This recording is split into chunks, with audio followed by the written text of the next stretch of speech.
she come up at school a couple of weeks ago. You know what's going on and everything with the LGBTQ community and stuff. And so they brought in this book about two boys, and you know they fall in love. And I really didn't want to read that book.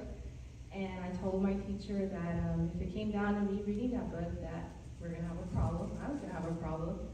And I told him he knows that I'm a Christian because you know the way he sees me dressed and the standards I have put before myself.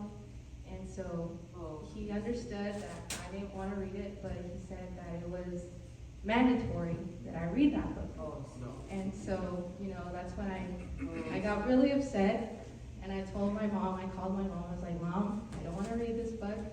I don't want to tell him anything, because if I start telling him stuff, I start crying and screaming.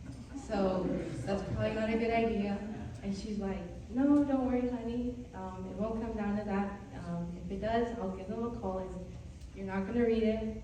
And so the next day I told him that if there was another book that I could read and that I would do whatever the class was doing with the other book, you know, like writing an essay or something.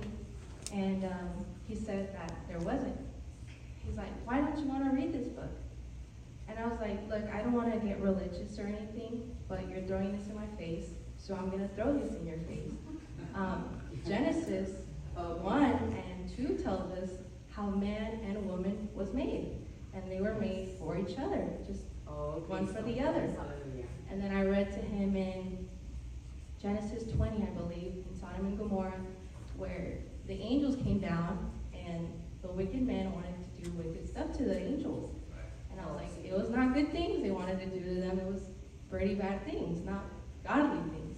And he's like, well, I don't see that's a problem. I'm like, well, that is a problem, because let me tell you what happened to Sodom and Gomorrah. I'm like, it burned down, it don't exist anymore. So, you know, this is not a good thing for me to be reading. And so after a couple of debates, he finally said I didn't have to read it. And so I'm so thankful for that. And I also want to thank God today because we went to Sedona, yeah. And so beautiful, so beautiful. I saw the rocks and everything, and I was like, Mom, how are these, you know, the rocks, they're orange and red and stuff. I'm like, how is it this color, you know? She's like, well, you know, God made it that way, and if God made it, it's perfect. And I was like, yep, that's perfect. And I just want to thank God for all that He's done for me and how He's helping us in our trip, and I want to go on and serve Him.